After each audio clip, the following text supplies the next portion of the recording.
Alors, bonjour à toutes et à tous. Merci de nous retrouver pour ce premier webinaire de la JE du second semestre.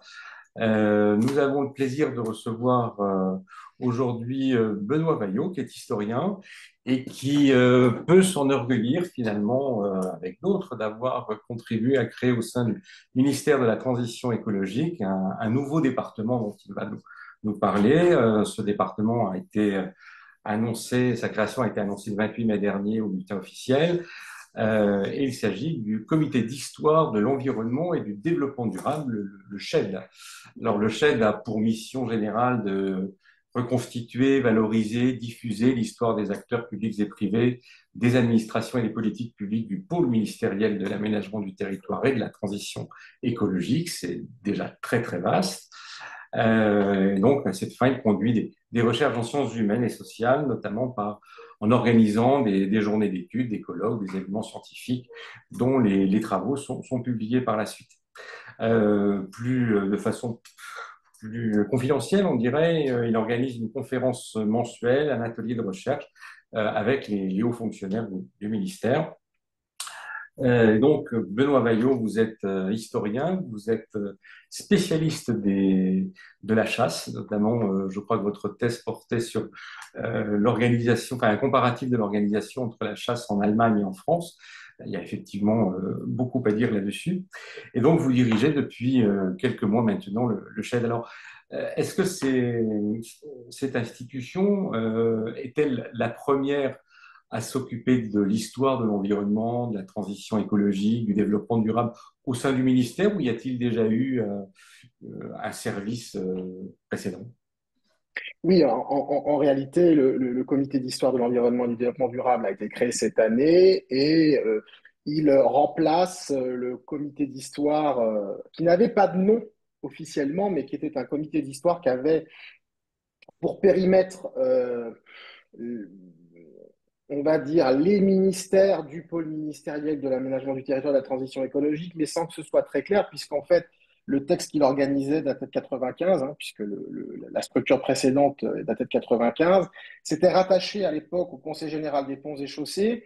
C'était donc un comité très dominé par cette préoccupation de faire l'histoire du Conseil général des ponts et chaussées et des ingénieurs des ponts et chaussées, qui constituent quand même le corps, bien sûr, de nos ministères et qui constituent aussi une identité aussi importante, une identité métier dans nos ministères. D'ailleurs, c'est pourquoi je vous propose un tableau de Joseph Vernet, la construction d'un grand chemin avec l'ingénieur Perronnet à cheval, puisque c'est un petit peu aux origines justement de ces ingénieurs des ponts et chaussées, avec l'ingénieur Perronnet. Mais il n'avait pas vraiment de nom, mais en gros, pour le dire simplement, il avait comme périmètre l'équipement. Et voyez déjà que être dans une logique d'équipement, de conseil général des ponts, c'est autre chose que l'environnement et le développement durable, précisément. Là, on reprend la terminologie de l'inspection à laquelle le comité d'histoire est rattaché.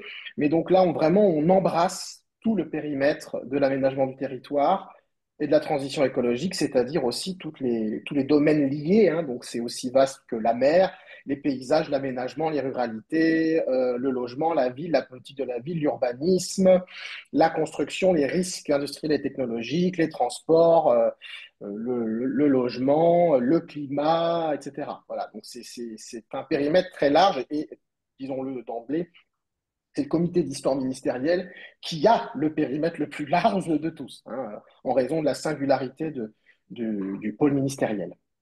Qu'est-ce qui reste du précédent service? Est-ce qu'il a produit des rapports que l'on n'aurait pas vus? C'est probable. Il y avait une publication, je crois, qui était trimestrielle. Mhm. Alors, effectivement, le comité d'histoire était surtout connu pour la publication de Pour Mémoire, qui était une revue à usage interne-externe, disons-le comme ça, parce que c'est un peu ambivalent justement. Donc, entre 2005 et 2026, la revue Pour Mémoire publiait certains travaux, aussi des entretiens avec des personnalités du ministère, en lien toujours hein, avec l'histoire, donc des acteurs des politiques publiques administrations des différents ministères auxquels on pouvait être rattaché. Donc, comme je dis, c'était assez flou parce qu'en définitive, les périmètres étaient changeants. Là où moi, le périmètre du comité d'histoire de l'environnement et développement durable est fixe, hein. On a aussi l'énergie. Je rajoute l'énergie parce que c'est un domaine en soi qui n'est pas, d'un point de vue de comité d'histoire, rattaché du côté de Bercy. Donc, il y avait donc cette revue pour mémoire, mais aussi la réalisation de campagnes de témoignages oraux qui permettaient en fait de constituer des archives orales auprès des hauts fonctionnaires et parfois des politiques sur leur parcours afin un petit peu de retracer l'histoire du ministère, mais par les acteurs de ces ministères.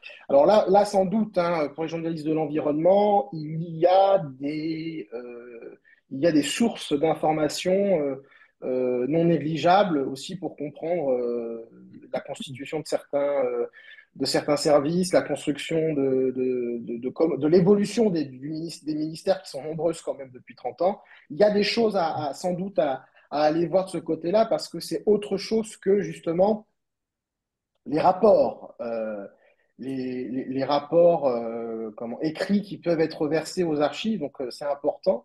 Aussi l'organisation d'événements scientifiques hein, que nous continuons dans le passé, et puis la présence voilà, à différents événements.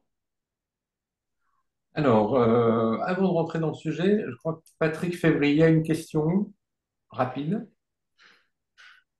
une fois le Oui, savoir. Oui, non, je voudrais simplement, vous m'entendez? oui, doucement. Non, je voulais simplement compléter les propos de Benoît, hein, donc en disant que, en gros, Vous intervenez à quel titre, monsieur? bah, en tant qu'ancien responsable du comité d'histoire avant Benoît, D'accord, mais voilà, donc en disant qu'il y avait eu trois périodes concernant le comité d'histoire. La troisième, bah, c'est celle qu'il représente, hein, qu'il assume. La première, c'était une initiative à l'époque du ministère de l'Équipement, hein, comme il l'a dit, donc qui était la création d'un comité d'histoire par le Conseil général des ponts et chaussées, donc en vue de redonner une certaine fierté au personnel du ministère de l'Équipement qui se sentait déstabilisé, donc d'une part par la perte de compétences auprès des collectivités locales, ce qui est le cas notamment de l'urbanisme, et également par la montée des sujets donc, environnementaux. Donc la deuxième phase a été la constitution d'un comité d'histoire, alors toujours auprès du Conseil général des ponts, puis du Conseil général de l'environnement et du développement durable, et enfin de l'inspection telle qu'elle existe aujourd'hui, donc en vue de pouvoir représenter l'ensemble des politiques publiques relevant du ministère, regroupées tel qu'il avait été conçu et mis en œuvre à l'époque par Jean-Louis Borloo. d'accord, Et voilà. donc, dans cette période-là, donc moi j'ai assumé donc, la responsabilité jusqu'en 2022, hein, entre 2012 et 2022. Donc, et puis les actions principales étaient d'une part la réalisation donc de colloques, en général avec des partenaires, environ 5 par an, et comme cela a été évoqué, donc la publication de la revue Pour Mémoire, où il y avait deux séries. Donc la première qui était effectivement les numéros normaux de la revue, axés sur une thématique et sur des articles à la fois de témoins et à la fois de chercheurs. Et la deuxième qui était la publication d'actes de journée d'études qui étaient organisées.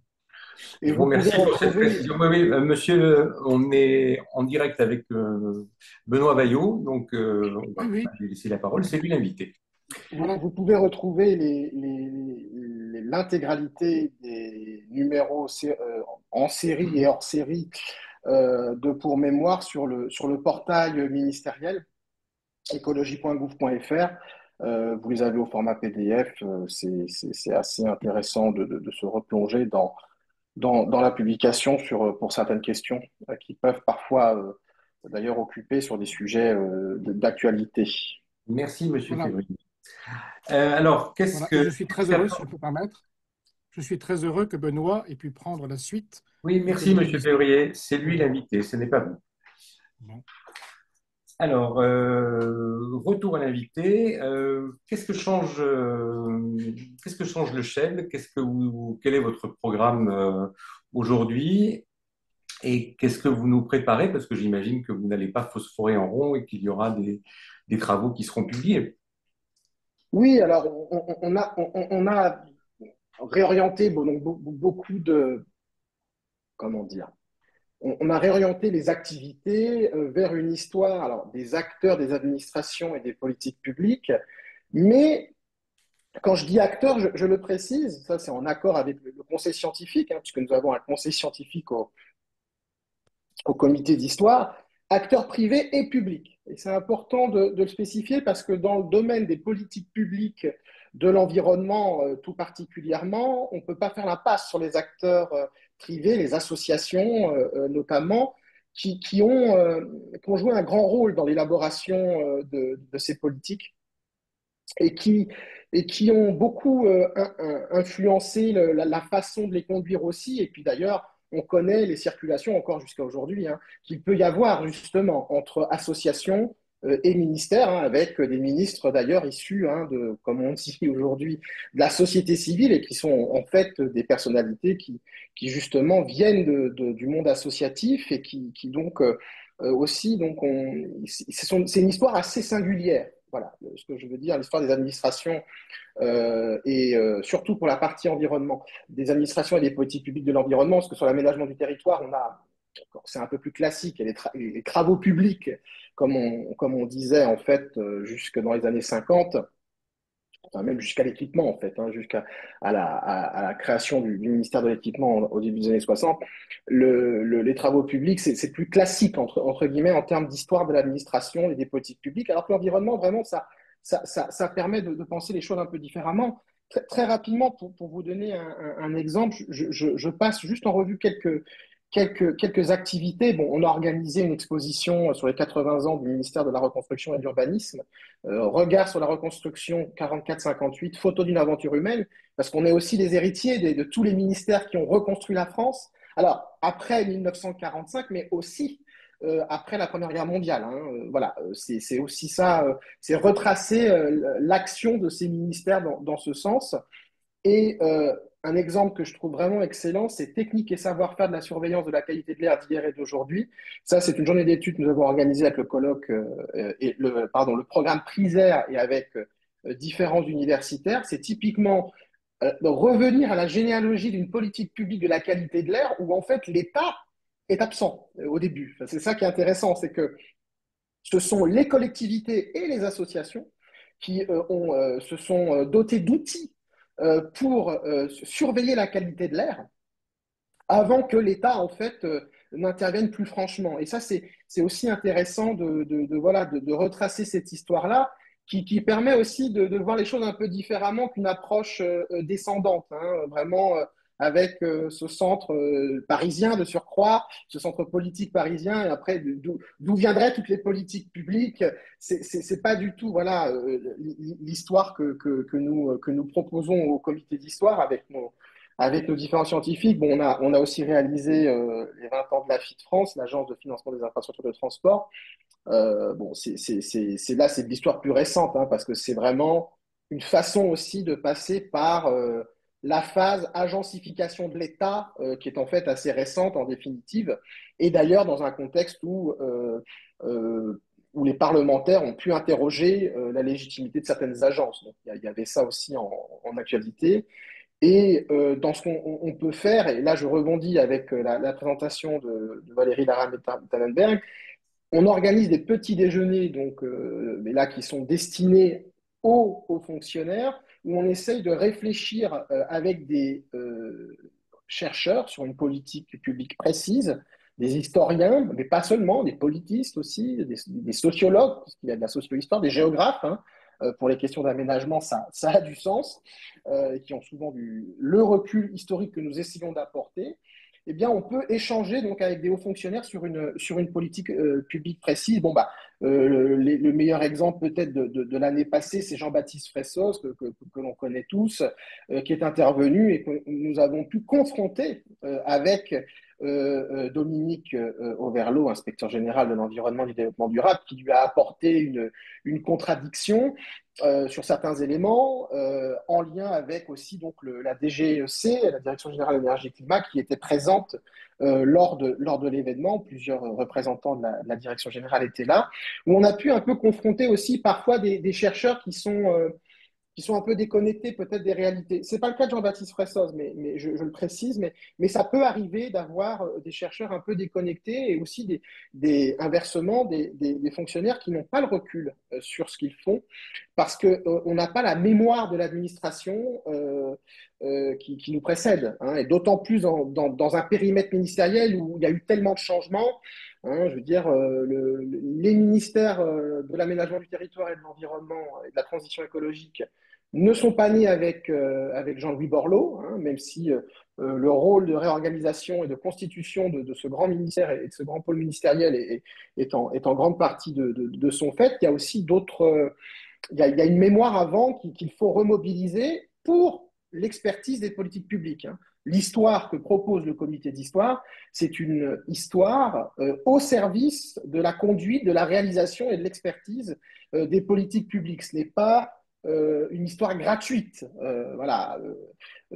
Pour le dire autrement, et là je m'oppose à Lucien Febvre, c'est une histoire qui sert. Je veux dire, c'est une histoire qui sert l'administration, mais qui n'est pas une histoire serve. Voilà, c'est une histoire qui est vraiment au service. Et la même chose est faite à travers des conférences qui là sont sur des thématiques beaucoup plus larges et qui permettent d'avoir un peu plus de recul et parfois de poser des questions qui peuvent être saugrenues pour l'historien, mais qui sont intéressantes pour l'administration. Typiquement, est-ce que la ville au Moyen-Âge est une ville durable? Voilà, ça n'a aucun sens, évidemment, de penser la ville durable, je veux dire, à cette époque, et pourtant, l'interroger de cette façon permet de comprendre beaucoup de choses sur l'économie circulaire, sur les ressources, sur le recyclage, sur la salubrité aussi dans les villes, etc. Ça permet de penser un petit peu différemment et d'avoir un peu de recul sur les politiques actuelles. Et puis surtout, nous réalisons d'énormes colloques, parce que ça peut être sur plusieurs jours, hein, c'est pour ça. Sinon, c'est des journées d'études, et donc là, on est sur une journée, en partenariat avec différents partenaires et surtout des universitaires, sur l'histoire des débuts du ministère de l'Environnement, par exemple. Au mois de juin, on a organisé Mettre l'environnement en gouvernement en France 1969-1977. Donc là, c'est pareil, hein, c'est une histoire qui permettait de revenir sur le contexte de la création du ministère de l'Environnement, mais on est très loin de l'histoire institutionnelle, parce qu'en fait, c'est aussi tous les mouvements qui ont été en accompagnement ou parallèlement à cette création du ministère de l'Environnement qui ont été étudiés. Et c'est un sujet encore qui est bien étudié. Hein. Je veux dire, ce n'est pas une friche du tout intellectuelle, mais il y a encore beaucoup à voir et beaucoup à penser. Et moi, ce que j'ai retenu, par exemple, de ce colloque, c'était amusant, c'est l'opportunisme politique du Premier ministre de l'Environnement, Robert Poujade, secrétaire d'État d'abord et ministre, dans la constitution d'un ministère de l'Environnement, où d'ailleurs, aujourd'hui, on serait amusé de voir que, par exemple, le ministère s'est beaucoup appuyé sur la politique publique de la chasse et sur les groupes privés donc de défense de la chasse, les différents syndicats de chasseurs, groupes d'intérêt, on va dire ça comme ça, de chasseurs, typiquement pour asseoir une politique publique de l'environnement. Aujourd'hui, on verrait une opposition, alors qu'en réalité, c'est ce qui a permis de donner une consistance, une épaisseur première, hein, pour aller sur d'autres sujets, par exemple au ministère de l'Environnement. Et surtout les 9, 10 et 11 décembre, avec le Centre international de la mer, le GIS Humanité et Sciences de la mer, ainsi que l'Association pour l'histoire de la protection de la nature et de l'environnement, nous organisons un grand colloque sur la protection des littoraux français les 9, 10 et 11 décembre à Rochefort, parce que c'est aussi le comité d'histoire, c'est aussi le comité d'histoire d'un ministère de la décentralisation, d'un ministère des territoires. Hein, donc, on ne fait pas tout à Paris ou proche banlieue comme Aubervilliers pour le mois de juin. Et donc là, c'est interroger la protection des littoraux français dans le temps long Et là aussi, en voyant les administrations qui sont mobilisées, bon, c'est par exemple cette année les 50 ans du Conservatoire du littoral, mais c'est aussi, dans un temps plus long, les associations qui ont participé à cette protection des littoraux français, comment aussi elles ont pu nourrir une politique publique plus large, en fait, de protection des littoraux français. Voilà un petit peu, par exemple, ce qu'on a fait, ce qu'on peut faire dans les activités du Comité d'histoire de l'environnement et du développement durable. Et donc, le programme d'activité? Et donc voilà, j'enchaîne si vous permettez pour vous indiquer un petit peu ce sur quoi on va dans cette année qui est une année importante où vraiment on fonde un nouveau service. Le comité d'histoire, il soutient bien sûr des publications hein, dans l'histoire de son périmètre. Donc c'est pour ça qu'il essaye d'être dans le soutien et dans le soutien aussi de conception hein, et le soutien scientifique. Là, on mobilise aussi en fonction de conseils scientifiques. On a mis fin par contre à la revue pour mémoire pour en fait, euh, comment dire, pour des raisons économiques et écologiques, mais aussi en fait pour pouvoir avoir des actions plus précises que la revue qui était généraliste en fait par rapport au périmètre. C'est-à-dire que le périmètre étant vaste, c'était compliqué aussi de maintenir la revue. Par contre, tous les numéros sont mis en ligne et puis on les a mis sur la plateforme hypothèse.org, qui est une plateforme importante parce qu'elle est moissonnée au niveau scientifique. Donc, ça permet aussi de faire remonter le capital formidable de 20 ans de publication sur l'histoire des acteurs, administrations, politiques publiques de l'environnement et de l'aménagement du territoire. En 2026, enfin 2025-2026, on a une programmation donc, de conférences sur des thèmes qui sont là, comme je le disais, assez large, mais qui souhaite mettre en valeur tout de même, selon moi, un projet éditorial scientifique majeur qui n'a pas été assez mis en valeur et que moi je souhaite mettre en valeur parce que ça intéresse les ministères, c'est l'histoire environnementale de la France, qui est un projet éditorial en 3 tomes. Ça, donc, en gros, hein, qui fait de la Révolution jusqu'à la Troisième République, ensuite toute la Troisième République et enfin de l'après-guerre à nos jours, qui permettent en fait d'écrire une histoire de France, mais du point de vue de l'environnement. Et ça, je trouve que c'est important parce que ça rebat les cartes aussi, parce que l'histoire environnementale, s'il y a bien un cadre qui n'est pas pertinent, c'est le cadre national. Mais en réalité, il y a quand même une histoire de France à réaliser du point de vue de l'environnement. Et j'ajoute de l'aménagement. Ça, c'est la critique que je fais aux auteurs, c'est qu'ils n'ont pas mis assez en avant cette dimension-là dans le titre, alors qu'elle est extrêmement présente dans, dans les différents ouvrages. Euh, Aménagement et environnement, c'est une évidence que ça va ensemble. Et d'ailleurs, il n'y a pas de transition écologique s'il n'y a pas d'aménagement du territoire. Donc là, c'est un exemple intéressant qui permet de remonter jusqu'à la fin du XVIIIe siècle, en gros, à la Révolution. Mais on commence un tout petit peu avant. Et on a différents intervenants qui viennent au ministère. Et puis aussi, il y a le rôle du comité d'histoire pour mettre en valeur certains temps forts commémoratifs.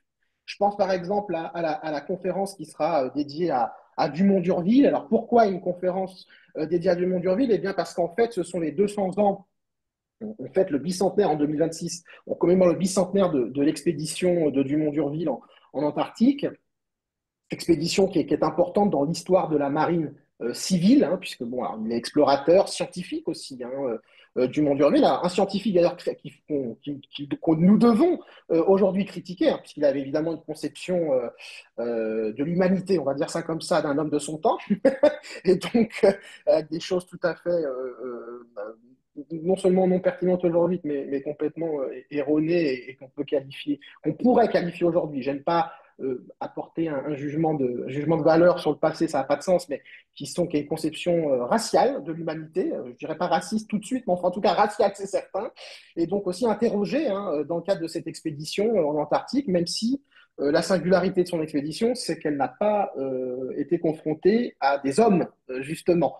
Et donc, il y a aussi toute la question des territoires qu'il a pu, comment dire, revendiquer pour la France, qui font aujourd'hui partie, pour bonne part, des terres australes et antarctiques françaises. Ça permet de revenir aussi sur cette histoire de ce territoire singulier que sont les terres australes et Antarctique française. D'ailleurs, ça me fait la transition avec cette fois-ci les petits déjeuners que nous organisons. Alors là, c'est fermé hein, aux cadres dirigeants de l'administration, mais quand même, cette programmation vous permet de comprendre qu'on fait venir des chercheurs sur des thèmes très précis et afin d'interroger par rapport à nos interrogations d'aujourd'hui et sur les politiques publiques en cours. Je prends l'exemple toujours des terres dorsales antarctiques françaises qui sont à l'honneur cette année, puisqu'en fait, on a fait intervenir François Collard il y a une semaine sur l'histoire des bovins de l'île d'Amsterdam, puisque c'est une île perdue donc, au sud de l'océan Indien, sur laquelle il y avait donc un troupeau de vaches qui étaient revenues en fait à leur état sauvage.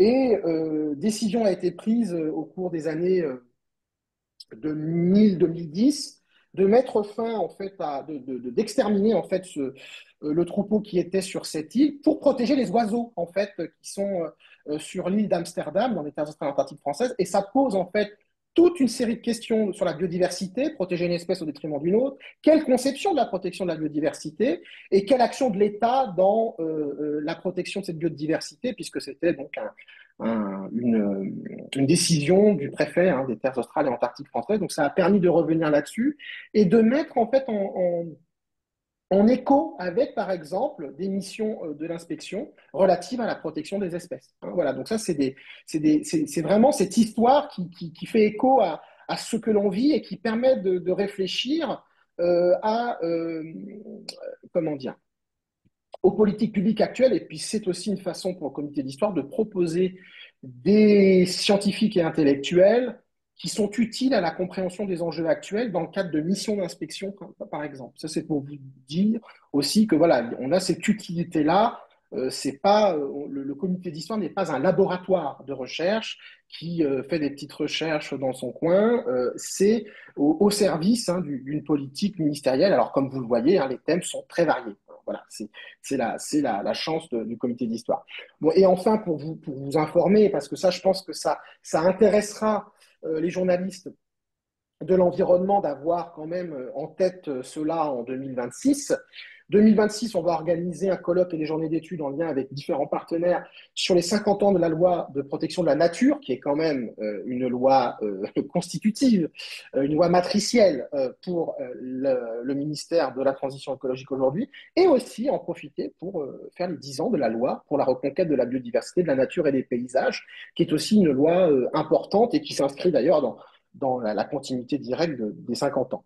On organise aussi avec le comité d'histoire du ministère de l'Intérieur un colloque sur la sécurité dans les territoires ruraux, avec donc la figure du préfet, bien sûr, mais pas seulement, hein, puisque différents acteurs de la sécurité dans les territoires. Sécurité, alors au sens d'ordre public, ça c'est nos collègues de l'intérieur, évidemment, mais c'est aussi la sécurité sanitaire, la sécurité des installations industrielles et technologiques, etc. Hein. C'est vraiment la sécurité dans sa pluralité. Et enfin, avec le ministère du Travail, nous allons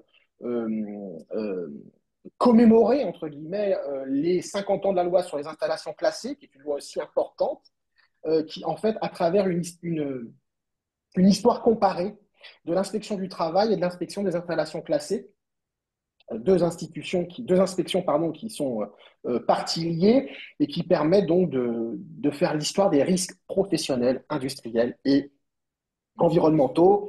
Je passe sur les séminaires qui ont pu être organisés dans le passé et puis sur ceux qui sont à venir, mais vous dire que se préparent aussi des séminaires de recherche pour permettre à des chercheurs d'échanger aussi avec des fonctionnaires spécifiques sur une politique publique spécifique dans le cadre de programmes de recherche en lien notamment avec l'école des hautes études en sciences sociales et puis la participation récurrente du comité d'histoire au rendez-vous d'histoire de Blois et qui sera sans doute beaucoup plus importante qu'elle le fut dans le passé à partir de 2026. Voilà un petit peu ce qu'on peut faire et je m'arrête là. On a aussi des éléments sur la mémoire des ministères, ça c'est plus classique et je reviendrai dessus si vous êtes intéressé à ce sujet. Alors, on a l'impression qu'une bonne part de du travail que vous produisez est destiné finalement aux fonctionnaires et à, et à leurs parties prenantes. Néanmoins, est-ce que nous, journalistes, on a accès à certaines choses? Parce que visiblement, il y a des colloques qui sont ouverts, mais pour lesquels Mhm. je n'ai jamais vu la moindre publicité. Alors, Mhm. est-ce qu'on peut améliorer ça Oui, ou oui. Bah, alors typiquement les colloques qui ont été organisés dans le passé étaient, et c'est toujours le cas aujourd'hui, hein, c'est un public académique. Hein, c'est-à-dire que là, et c'est même pas un public de fonctionnaires pour ce qui est des colloques et des journées d'études, on est vraiment sur là ce que l'on peut réaliser en lien avec le conseil scientifique, avec les chercheurs. Et donc, on a des publications à l'issue de ces activités scientifiques. Et là, ces publications, elles sont accessibles au grand public.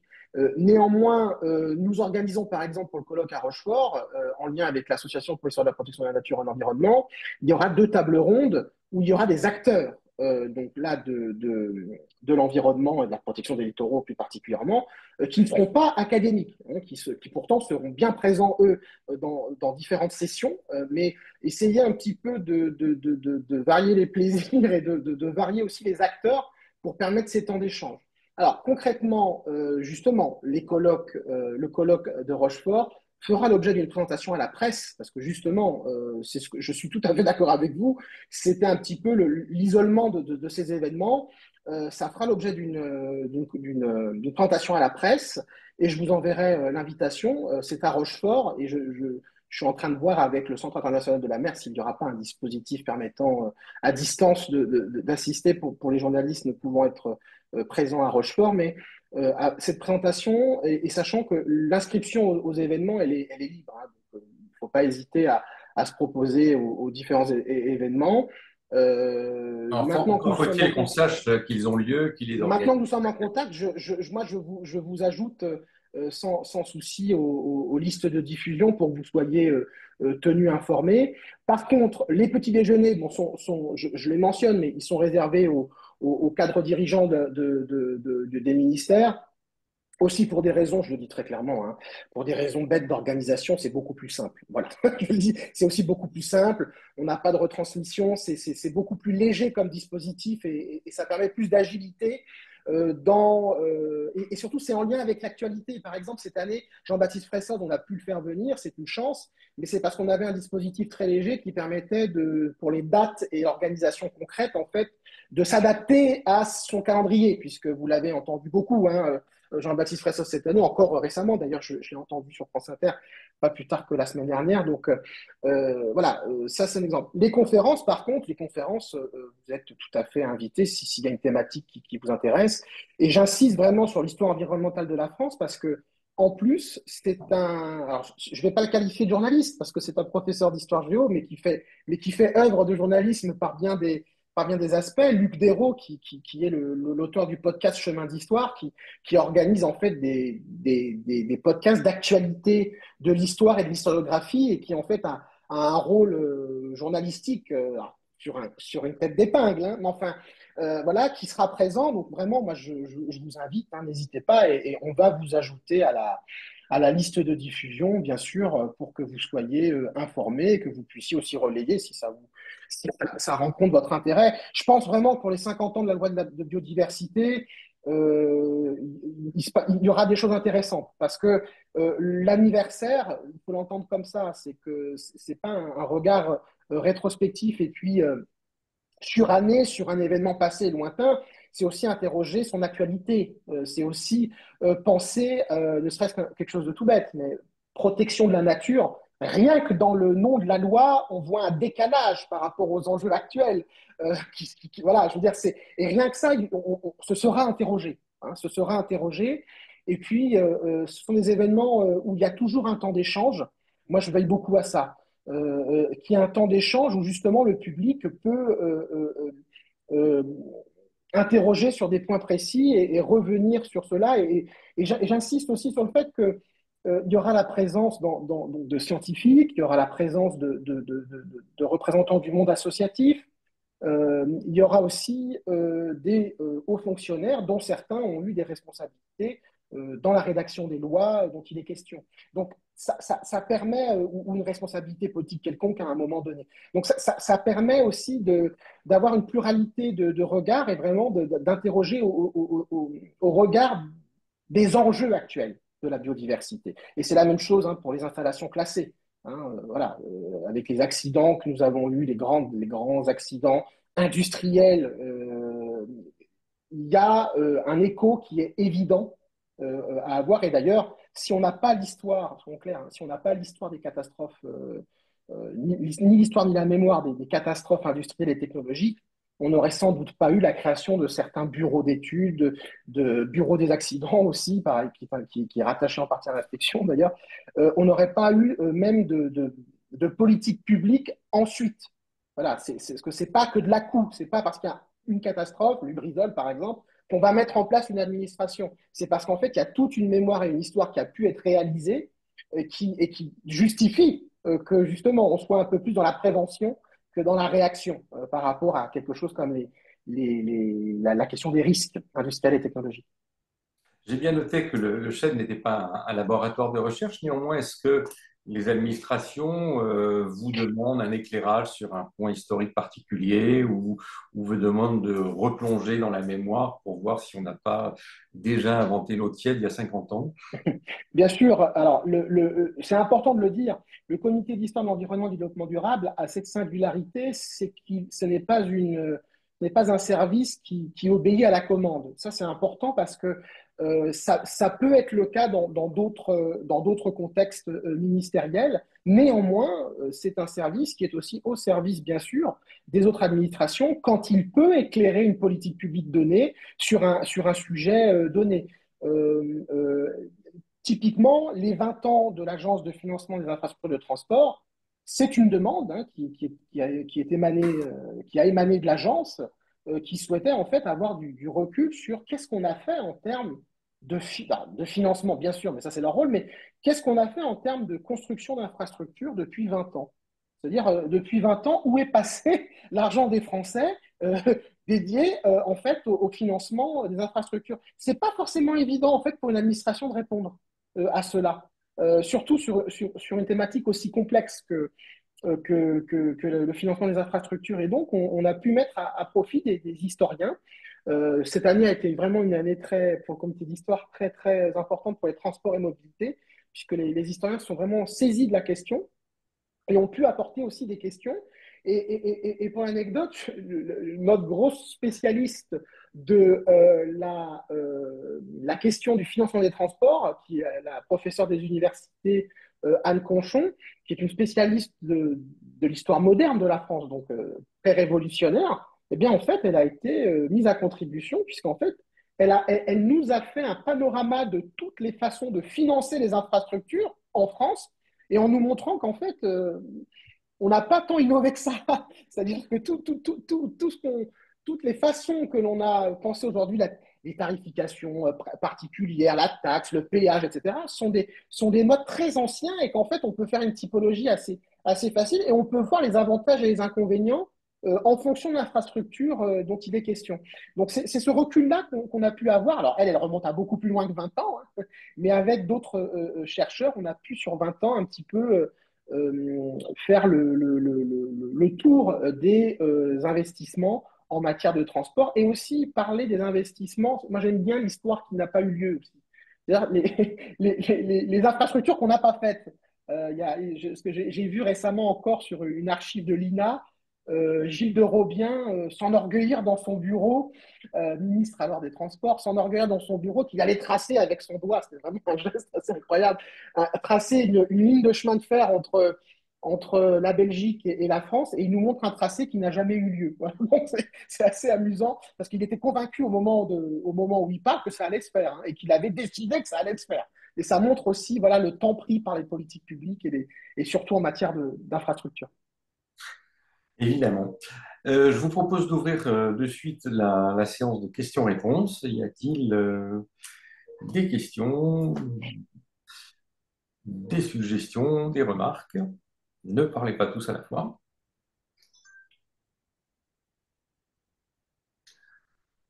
Alors, on attend donc ça bouillonne. Oui, Esther Amar.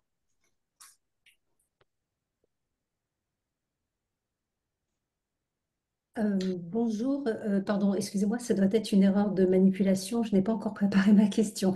Pardon, ça doit être une erreur de frappe. Ce sera pour une autre fois Camille Richir. Oui, bonjour et merci. Je rebondis sur la question qu'a posée Valérie. Comment peut-on être informé des événements du CHDD et enfin, voilà, par quel biais, et notamment enfin, les événements qui seront organisés à Rochefort? Parce que Eh je ne vois bien, pas d'inscription à des newsletters ou quoi que ce soit absolument. sur le site. Pour Rochefort, pour le dire très franchement, on lancera la communication au mois d'octobre. Hein, ça, c'est pour vous donner le calendrier. C'est normal qu'il n'y ait rien de sorti pour le moment. Et moi, vraiment, je vous invite à me faire remonter vos adresses courriels pour qu'on vous ajoute aux listes de diffusion, hein, afin de vous tenir informés. Et moi, de toute façon, je suis aussi à votre disposition, hein, par rapport aux activités du comité d'histoire. Si vous souhaitez voilà, être présent, faut pas hésiter parce que il y a aussi les activités comme Rochefort sur le colloque sur l'histoire de la protection des littoraux français ou comme sur le début du ministère de l'Environnement que nous avons organisé en juin, on est vraiment entouré de scientifiques. Et c'est donc, ça peut donner l'illusion que c'est un colloque strictement académique et fermé, entre guillemets, aux seuls chercheurs et éventuellement jeunes chercheurs. Il y avait beaucoup de jeunes chercheurs en juin, justement à ce sujet de la jeune recherche qui, justement travaille sur les débuts du ministère de l'Environnement. Mais c'est ouvert à tous, premièrement, ça j'insiste, hein, c'est ouvert à tous. Et il y a aussi une pluralité d'acteurs qui intervient dans ces événements. Et c'est pas à exclure d'ailleurs que nous invitions en tant que tels des journalistes à l'occasion, justement, sur certains sujets. Hein. Ça, c'est des types de collaborations qu'on a pu faire. Bah, par exemple, pour les 20 ans de l'AFI de France, de l'agence, il y avait votre collègue Nathalie Roseau, si je ne dis pas de bêtises. Parce que à chaque fois, j'ai un doute sur le prénom, mais qui était aussi présente en tant que telle à cet événement. J'ai mis votre adresse de courriel, Benoît Vaillot, dans Oui, le chat. Donc, celles et ceux qui veulent formidable. se saisir peuvent le faire. Mais effectivement, ce serait bien d'avoir un programme un tout petit peu plus précis, et notamment je pensais aussi à l'événement de présentation du premier tome de l'histoire de France environnementale. Je Oui, crois que oui. c'est passionnant. C'est un ouvrage qui sera publié chez quel éditeur? Alors, le premier tome est déjà publié. D'accord. C'est la découverte. Le premier tome est déjà publié, mais moi, je suis mécontent hein, avec les auteurs. Moi, je leur ai dit, hein, vous vendez mal. Bah, c'est l'éditeur aussi, c'est son boulot. Bah, l'éditeur, c'est son travail, mais je trouve qu'ils le vendent mal parce qu'il y a tellement à dire, mais vraiment, et je trouve qu'ils ont fait un travail vraiment colossal et c'est pas assez valorisé. Et alors, bon, moi, je suis à destination, là, pour le coup, des ministères et je vois tout de suite l'intérêt pour nous, mais au-delà des ministères, il y a un intérêt pour le grand public vraiment qui est évident. Alors, le premier tome donc, est sorti, le deuxième aussi, et le deuxième a été, si on peut dire, co-dirigé par Charles-François Mathis, c'est le président du conseil scientifique hein, du comité d'histoire, hein, mais n'y voyez pas de collusion. Hein, j'ai fait pression et pour qu'on présente ces ouvrages bien avant que les différents acteurs puissent s'engager pour le comité d'histoire d'une façon ou d'une autre. Et le troisième tome, qui est lui dédié à la période de 40 à nos jours, enfin, oui, c'est ça, des années 40 à nos jours, qui s'appelle, si je ne dis pas de bêtises, Les Natures du productivisme, c'est le tome 3, Histoire environnementale de la France 3. Nous les ferons venir aussi en 2026 parce que celui-là n'est pas encore sorti. C'est le tome qui n'est pas encore sorti. Voilà. Et vous avez une date de parution en tête ou pas? Écoutez, la date de parution, c'était octobre 2025. Ah, Mais je pense qu'il y aura du retard pour le tome 3, très franchement. Donc, mais par contre, ce qui est certain, là, c'est sûr, c'est qu'au moment où ils interviendront au ministère en 2026, ce sera sorti. Ça, c'est sûr. Voilà. Mais volontiers, enfin, vraiment, je vous invite, en particulier, effectivement, à ces conférences-là, vraiment à venir au ministère. Faut juste s'inscrire. C'est la seule contrainte pour des raisons de sécurité évidentes. Il faut juste s'inscrire et vraiment, vous êtes les bienvenus. Et puis, Après, charge à vous de prendre contact avec les différents chercheurs si vous êtes intéressé ensuite pour échanger plus en profondeur à ce sujet. Et moi, par ailleurs, je resterai toujours à disposition, hein, même si je ne vais pas me substituer à la découverte. Non, non, bien sûr. Enfin, c'est dommage effectivement de passer à côté de ce genre d'ouvrage. Y a-t-il d'autres questions, remarques ou suggestions? Ah, visiblement, vous avez convaincu tout le monde. Toc, toc, toc, toc. Euh, Est-ce qu'il est prévu, dans un délai plus ou moins long, qu'il y ait non pas un site particulier pour le CHEDD, mais que quelque part dans le méga portail du ministère, il y ait une vitrine et éventuellement un moyen d'échanger avec l'équipe ou pas? Eh ben, écoutez, je vais vous mettre dans le chat, je vais vous mettre le lien qui permet en fait d'avoir une certaine vision de ce que peut faire le comité d'histoire. Voilà, et c'est mieux qu'une longue présentation PowerPoint. Je vous envoie ça. Attends, hop, dans le chat. Vous avez à ce lien, vous avez une présentation du comité d'histoire et les activités en cours et aussi les activités passées. C'est-à-dire que j'ai veillé à remonter, j'ai essayé de collationner les activités réalisées dans le passé et de les mettre donc à disposition avec aussi les expositions. Il y avait une exposition qui avait été faite par exemple, sur la reconstruction après la Première Guerre mondiale. J'essaie de la mettre en valeur, voilà, pour qu'elle soit présente sur le site. Et vous avez donc, surtout, vous avez un peu de recul sur les conférences organisées, les petits déjeuners, bon, mais ça qui sont fermés, et enfin les activités d'ordre scientifique. Voilà. Donc, et puis c'est sur ce lien, hein, d'ailleurs, que vous avez tous les pour-mémoires, si vous êtes intéressé par cela. Alors, Camille Richir indique le chat est désactivé de son côté. Eh ben, je vais lui répondre. Attendez. Ah oui, j'ai répondu, rejeté. Question-réponse. Je ne sais pas comment ça fonctionne, ça non plus.